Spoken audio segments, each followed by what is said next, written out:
Well, obviously excited to get back out on the playing field. I think anytime you have a game like we did last Friday, to get back out there is what everybody wants, players, coaches, really fans probably. So excited for a Penn State game. I know we had an anticipated crowd probably as big as we've had here since I've been here, so excited for that.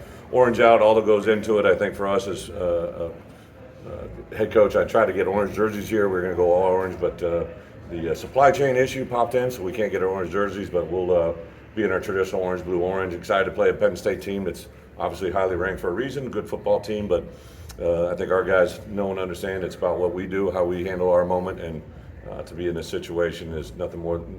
Couldn't ask for anything more. So, injury-wise, everybody that played last week should be back, and then of course we talked about Matt Bailey and Zeke Holmes. Those guys will be as well in the lineup and moving forward. And other than that, we should be pretty healthy.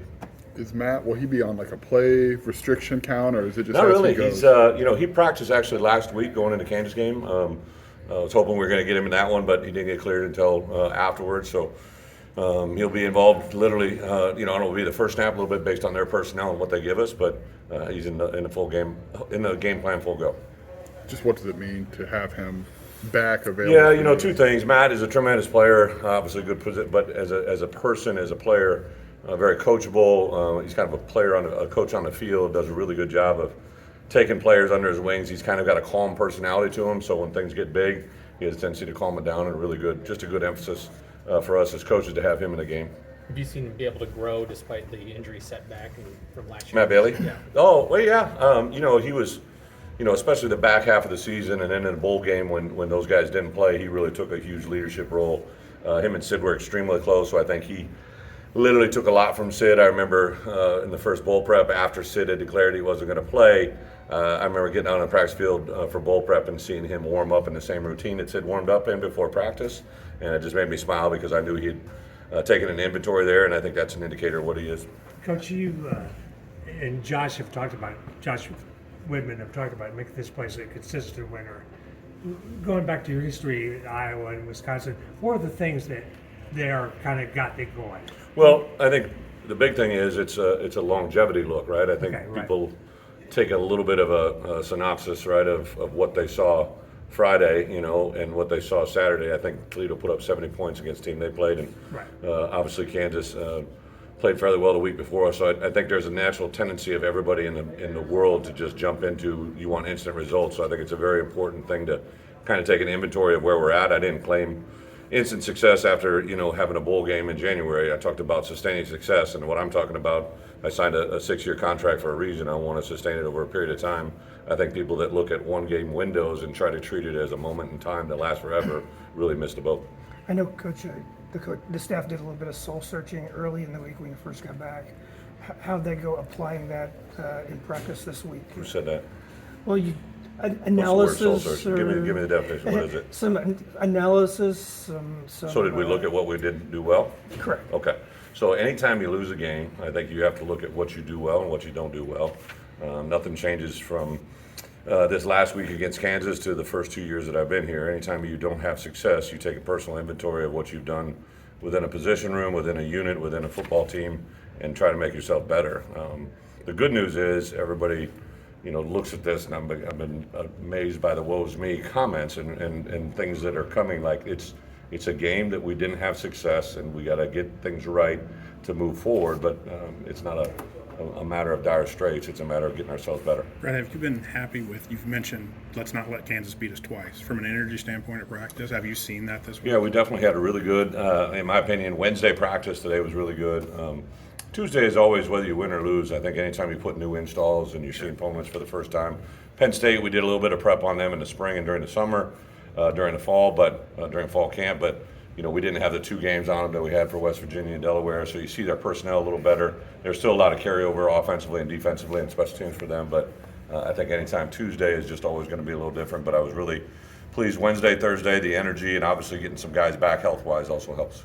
Can you talk a little bit about that 9 overtime game 2 years ago? Yeah. Just talk about it. Well, I definitely brought it up to those guys literally on Sunday night when we got together and talked about what's coming in front of us because I knew it was going to be brought up to them. That team went over there, obviously on the road a little bit different, but they were ranked number 7 in the country, and I believe we were 2-5 at the time and began to do things a little better. But needed to have something that kind of gave us something to stand on in that game. I think in particular, a lot of people will look at that and say, okay, this is when Illinois started to show that they could play at a level that everybody else can play at. So I think that moment in time, but that time is behind us. A lot of our good players, I asked for a show of hands in our first meeting on Sunday, or I'm sorry, our last meeting on Sunday when we kind of turned the page and went into Kansas prep, who's played Penn State in this room, right? And only the guys in the first couple rows raised their hands. This is my 6th time against them. To play Penn State is one thing, but to play them in an environment at home and hopefully be able to have success, that's something you'll remember for a lifetime. Coach, this is a pretty big recruiting weekend for you. How do you approach that with the kids you have on It's really, it's kind of just a normal home game for us. We got a lot of players, but we don't have any official visitors. Big weekends for us in recruiting is when you have official visitors in, and every home game we make big just because you can get kids on campus and unofficials. I believe we'll have 10 or 12 guys that are either committed to us or guys that we've offered that have, whether they've given a commitment somewhere else or they're visiting us. So it's big in that standpoint, but literally as coaches on game days, we don't get a lot of chance to interact. I'll get a chance to meet with a couple individually, say hellos, but it's more of our recruiting staff and the environment that they'll see. Since playing surfaces have been topical this week, how do you decide when you're in the stadium and when you're on grass for practice? Well, the stadium is always an advantage for us just because of the wind conditions. I thought, before I even came here, I knew Memorial had an environment that you could gain an advantage, in my opinion, on letting your players, especially kickers and throwers and people that handle the ball, the effects of Memorial in the wind game, right? We changed the turf a year ago, or just this past year, to get the new turf that's in there now. So obviously, I think we're always trying to find a way as coaches, players, administration, to give our players the best tools to be safe. And I give credit to Josh. Like when I first got here, went to him, showed him the example of a customized helmet, which was a pretty expensive endeavor, a couple $100,000 to put all of our guys in customized helmets that are the safest out there. So he did that without flinching. So I think the turf, recovery equipment, we just had some new recovery equipment come into our building here in the next week or two that will help us get a chance to recover, hopefully better than ever. So I think our place, our university is looking at it as best they can, but obviously when we go on the road, you don't have to say in anybody else's turf. Brett, in your 15 years, when you're facing a quarterback making his first road start, is that a talking point or is that something that gets brought up? I think every quarterback you play, you want to apply mental pressure and physical pressure, and that doesn't change whether it's a guy that has started 5 games, 10 games, 2 years, 3 years. Quarterbacks are affected a lot by the people around them. The thing that Penn State has is they have exceptional talent.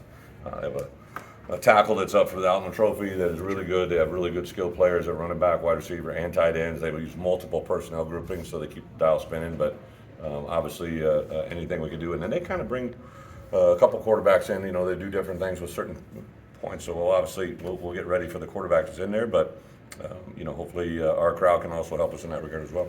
Hopefully I can phrase this in a way that makes sense. It seems like when you've had games like you had Friday, just in your time here, you can go back to Virginia or Indiana, like you guys play better, much better immediately after that. So how have you established that culture of that quick page turn? I think 2 things. You have to look at what happened, right? And in the Kansas game in particular, we didn't start off really on fire, offense or defense. And when that happens, that's when there's a recipe for success. So we had 2 opening drives against our defense go for touchdowns. We had 4 opening drives on offense that didn't result in points. So really quick drives that ended.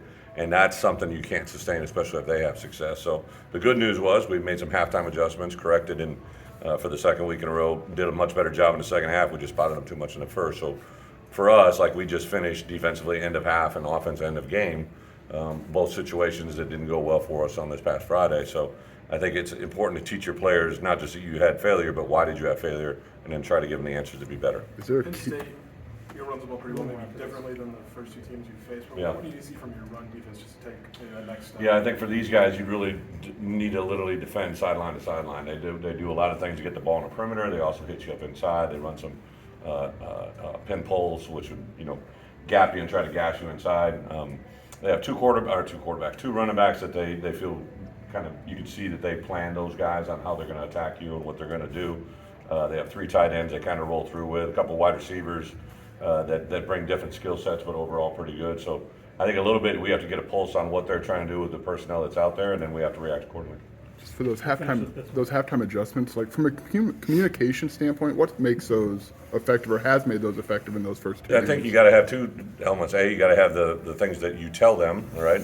be correct, right? If you tell them something that doesn't work, then that loses faith. But you have to have kids that are coachable, and I think for 2 weeks in a row, as bad as the first half has been, they definitely listen on the defense side of the ball, and offensively, even within the series to come back and end that half with a touchdown, right? We got Isaiah involved. Next play is another big play to Isaiah, and then 2 plays later, Tip catches the touchdown pass, and it shows the effect that certain guys have on our team, and we got to capitalize on that.